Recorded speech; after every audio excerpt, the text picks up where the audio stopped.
Olá a todos, bem-vindos. Bom, como vocês sabem, o Benfica vai jogar na quarta-feira, no Estádio da Luz, às 20 horas, um jogo contra o Inter de Milão.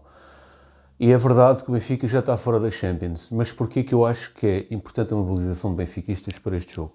Por vários motivos, eu posso citar alguns, nomeadamente para proteger o prestígio do Benfica e o legado do benfiquista na Europa. Apesar de tudo, somos uma equipa com história, com duas taças dos campeões europeus que ganhamos na altura do Estado Novo, onde havia algumas restrições e exigências aos jogadores. Por exemplo, eu recordo que o Eusébio não se pôde transferir na altura porque teve que cumprir o serviço militar obrigatório. E, portanto, foi uma altura em que, apesar de existir uma restrição maior aos jogadores, na sua liberdade de ação, o Benfica ganhou.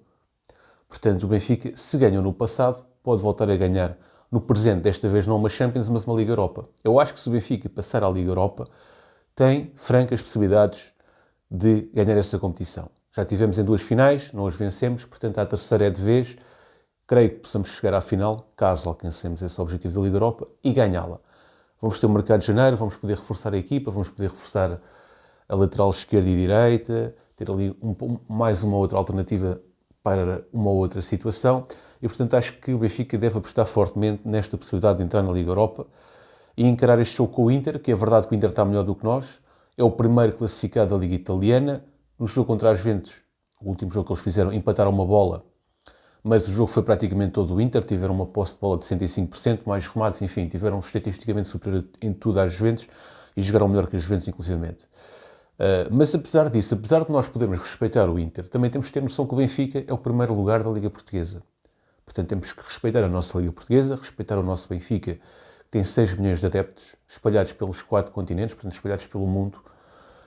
E não é uma equipa qualquer. O Benfica é uma equipa que tem bons jogadores, tem qualidade, não está a apresentar um futebol ao nível exibicional que apresentou o ano passado. Na Liga dos Campeões, de facto, estamos muito mal. Já vamos em 6 jogos sem ganhar na Champions, mas isso não significa que agora não possamos ter a ambição e a ambição responsável de querer ganhar este jogo. Estamos a jogar em casa, somos um histórico europeu, já ganhamos adversários superiores a nós. Olha, inclusive o ano passado ganhamos às Juventus e ao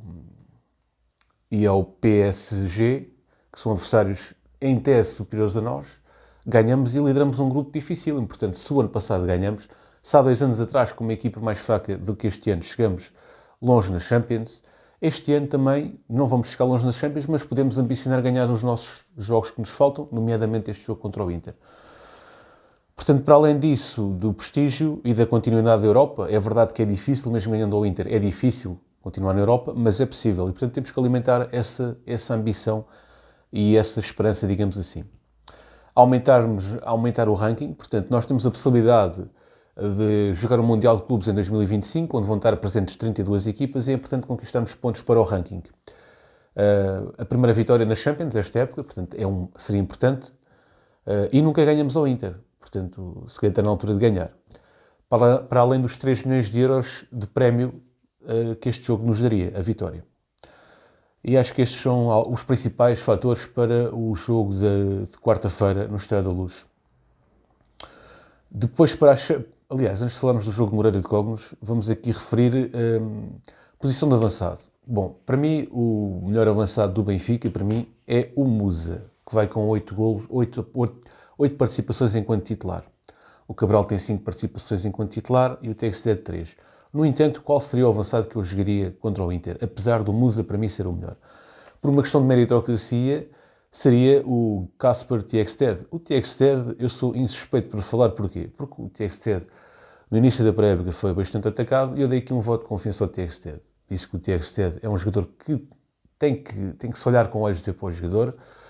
E justifiquei porquê. Tinha ali alguns recortes técnicos de qualidade e principalmente devido ao seu histórico. Ele foi contratado em 2022 após ter feito um arranque excelente no salvo erro no Rosenborg da Noruega, com 15 golos em apenas 14 jogos. Portanto, ele fez meia época apenas e em 14 jogos fez 15 golos e 6 assistências. É verdade que é uma competição menor que a portuguesa, mas não é um número qualquer. São números bastante interessantes, golos e assistências. Portanto, tínhamos que dar aqui, de certa forma, uma oportunidade ao jogador e ele, neste momento, apesar de não ser a minha primeira escolha, está a demonstrar alguma coisa. fez 3 jogos como titular, salvo erro já vai com 2 golos e uma assistência. Participou em mais jogos, mas como titulares foram 3. É um jogador que contra o Famalicão, na vitória por 2-0, foi o jogador que sofreu a falta da expulsão, esteve presente num dos golos do Benfica. Enfim, demonstrou frescura física, que é algo surpreendente, tendo em conta que ele aparentava alguns indícios físicos fracos. Neste momento está a apresentar uma boa frescura física, uma boa disponibilidade ao nível da disponibilidade que Gonçalo Ramos nos demonstrava. Um jogador que esteve desinibido, criou perigo na área, as jogadas de perigo do Benfica passaram quase todas por ele, fez 5 remates. Portanto, dos 3 pontas de lança é o mais rápido que nós temos. Contra a sua titularidade, temos aqui também algumas coisas, nomeadamente o seu posicionamento. É um jogador que, quando jogamos com um tridente de meio campo, que joga imediatamente atrás de Tiago Sede, composto por Rafa, João Mário e Di Maria, seria importante ter ali uma presença forte na área. Ou seja, o Tiago Sede muitas vezes foge da área, anda ali a deambular. É um jogador que parece um pouquinho inexperiente no posicionamento em campo. E cria ali um vazio na área, por vezes. E acho que esse é o único contra a sua eventual titularidade. Mas, apesar de tudo, eu sou favorável à sua manutenção para vermos se o jogador pode crescer. Acho que precisamos dar aqui uma sequência também a alguns jogadores para tentar perceber o que é que eles podem fazer, e já que ele vem de um bom jogo, vamos dar-lhe seguimento. É essa a lógica. Em relação aos lesionados para este jogo, é o Bá e o Neres. Portanto, acho que o 11 vai ser mais ou menos o 11 típico do Benfica, sem grandes alterações. Aqui a única dúvida era o avançado. Poderá ser Musa, Artur Cabral, Tiago Esteban, eventualmente até Gonçalo Guedes. Caso já esteja nos seus melhores índices físicos. Gonçalo Guedes, que é um jogador de grande talento, mas infelizmente tem tido vários problemas físicos. Em relação ao próximo jogo, vai ser no domingo, em Moreira de Cónegos, contra o Moreirense, dia 3 de dezembro, às 18 horas. Portanto, acho que é um bom horário. Quem se for deslocar a Moreira de Cónegos tem aqui uma possibilidade, uma janela de possibilidade para ver este jogo, porque é um fim de semana, é às 6 da tarde, portanto dá para fazer a viagem e regressar. Ainda há tempo de depois ir trabalhar no dia a seguir e ter o descanso merecido. Nós, trabalhadores, enfim, depois do jogo vamos trabalhar no dia a seguir. Em relação também, voltando aqui à questão do Inter, que eu esqueci de referir, qual é o jogador que eu acho que vai ser o diferencial? Acho que vai ser o João Neves, que tem sido o jogador que tem sido uma das mais-valias do Benfica ao longo de toda a temporada, que tem tido mais consistência. Jogadores que eu gostaria que aparecessem seria o Di Maria. Acho que o Di Maria este ano ainda não apareceu na Champions, vai com excelentes números no campeonato. Em 15 jogos tem 7 golos, o que é excelente, e uma assistência. Durante a primeira fase, aliás, entramos na primeira fase do campeonato, mas durante os primeiros jogos, as primeiras jornadas, Di Maria era constantemente o nosso desbloqueador de jogo, portanto era ele que marcava os golos do Benfica, os primeiros golos do Benfica, digamos assim, e teve essa importância. Agora o que eu vejo é que o Di Maria, com bola nos pés, é bom, faz ali passos a rasgar absolutamente espetaculares, mas está ali com um problema de posicionamento. Ou posicionamos o jogador ligeiramente mais atrás, mas ele tem que defender, ou se posicionamos naquela posição, ele tem que, mesmo assim, correr para trás. Não pode simplesmente, no meu entender, não pode simplesmente jogar no momento ofensivo. E acho que esta é a perda do Di Maria neste momento. Acho que onde o Di Maria está a falhar é nesse aspecto, no aspecto defensivo. Não está a ajudar o seu colega de setor no momento defensivo. Eu gosto de ver os jogadores todos eles a defender e todos eles a fazer pressão. Portanto, e acho que é nesse aspecto, na reação à perda, que o Di Maria está a falhar. Portanto, ofensivamente, tem feito uma época, em termos gerais, boa, embora tenha tido agora aqui um decréscimo de forma, mas em termos defensivos tem que melhorar aquele aspecto. Continua a ser dos meus jogadores preferidos, continua a ser dos jogadores que eu acho que podem desbloquear jogos e que é sem dúvida uma mais-valia, mas é apenas este reparo que eu gostaria de fazer ao jogador, para ele ter um comportamento, ter uma participação maior no momento defensivo, ou pelo menos na pressão à bola, na reação à perda. Apesar da idade, eu acho que ele tem ainda essa capacidade. Mas é um grande jogador e acho que deve ser titular, e acho que ele pode aparecer neste jogo. Acho que ele tem que aparecer neste jogo. Di Maria tem que aparecer na Champions, e este é o jogo ideal para Di Maria aparecer na Champions, até porque ele jogou na Juventus e conhece bastante bem o Inter. Outro jogador que eu gostaria de voltar a ver a aparecer, uma vez que o João Mário à partida vai ser titular, gostaria que o João Mário realmente voltasse a assumir o seu papel de patrão do meio campo. E que o Rafa também está-se a esforçar. Eu noto, já o vejo ele a fazer pressão, a ajudar defensivamente. Ele tem aquela fama de não ajudar defensivamente. Então às vezes eu estou a ver comentários na televisão e estou a ver alguns comentadores a dizer que ele não ajudou defensivamente, quando eu durante o jogo até achei que ajudou. Portanto, acho que às vezes é um pouco a fama, ele já está um pouco a perder pela fama e não tanto pelo que ele realmente está a fazer. Acho que Rafa é um dos melhores jogadores do Benfica e tem que voltar a assumir esse papel.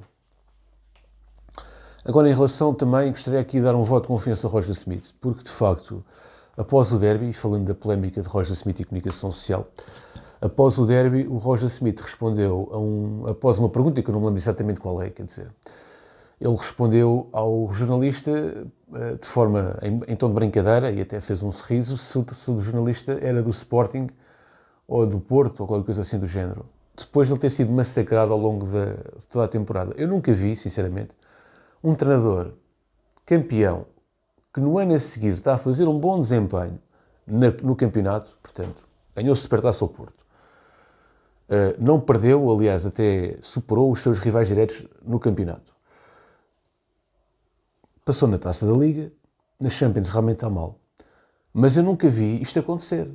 Há um treinador com este registro de campeão e depois no ano a seguir também está a cumprir. E estou a ver um ataque feroz desde o início da época. Às vezes apetece-me fazer aqui uma crítica ao Roger Smith em algumas coisas e não o faço precisamente por isso, porque acho que já há muita gente a criticar. Já há muita gente a criticar e pouca gente a apoiar. E é só por isso nada mais. E o que aconteceu agora na comunicação social foi, de facto, bastante mau no meu entender. Portanto, o Roger Smith fez aquele comentário dentro deste contexto que eu vos estou a dizer, porque tudo tem que ser inserido no contexto. Dentro de um contexto de certa forma, uma certa perseguição, não é, ao homem, uma crítica constante, e ele, obviamente, ninguém é de ferro, há de haver um dia que tu vais ter uma atitude um pouco mais hostil. E qual foi a resposta dos jornalistas? Para além de terem feito uma queixa a um departamento qualquer lá dos jornalistas, ainda na conferência de imprensa a posteriori, começaram a fazer perguntas ao homem português. Quer-se dizer, o homem é alemão. Salvo erro, nunca treinou um campeonato latino. Portanto, esteve nos Países Baixos. Portanto, não está familiarizado com a língua latina. Isto não tenho certeza, mas salvo erro, acho que estou a falar corretamente. Está cá há um ano e tal. É um homem rigoroso que acho que prima pela perfeição. Portanto, mesmo que ele arranhe português, eu percebo que ele não quer falar português. Deve ser aquele tipo de pessoa que só fala quando realmente souber. E ele não se está a arriscar a falar em português. E eu acho que, de certa forma natural, tendo em conta o tempo que ele está em Portugal, tendo em conta o tempo que ele... tendo em conta o facto de ele não estar familiarizado com a língua latina, nem com o italiano, nem com o espanhol, com nada, portanto ainda dificulta mais. E também pelo facto de ele estar a treinar o Benfica, quer dizer, o Benfica é um clube que suga o teu tempo. Portanto, obviamente, tu vais ter que esticar mais tempo ao futebol e menos tempo a aprender línguas estrangeiras, que no caso, o português é uma língua estrangeira para ele. E, portanto, eu acho um bocado hostil. Uma vez que nunca foi feito anteriormente, nunca foi feito, os jornalistas nunca fizeram perguntas em português ao treinador e de um momento para o outro começaram a fazer. Uma coisa é haver essa regra em Portugal. Há a regra que em Portugal fala-se português e a todos os treinadores falamos em português, a não ser que seja um treinador da Champions e tal, que vem de fora, tem essa desculpa. Um jogo da Champions, digamos assim, um jogo da Champions e por o bem receber nós vamos falar em inglês, ou vamos falar na língua que ele fala, por uma questão de bem receber essa pessoa que nos vem visitar num jogo da Champions, por exemplo, o Inter, ou enfim.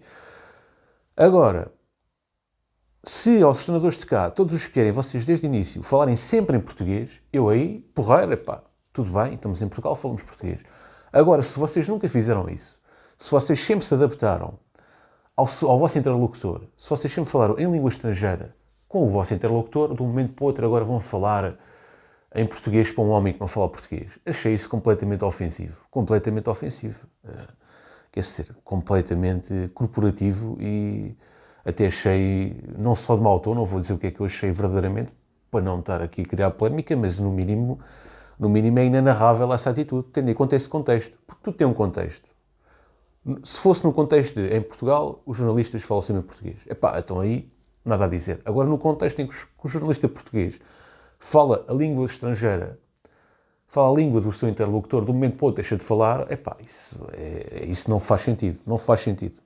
Bom, basicamente é isto. Forte abraço, muito obrigado por ter assistido a este vídeo. Até uma próxima e viva o Benfica!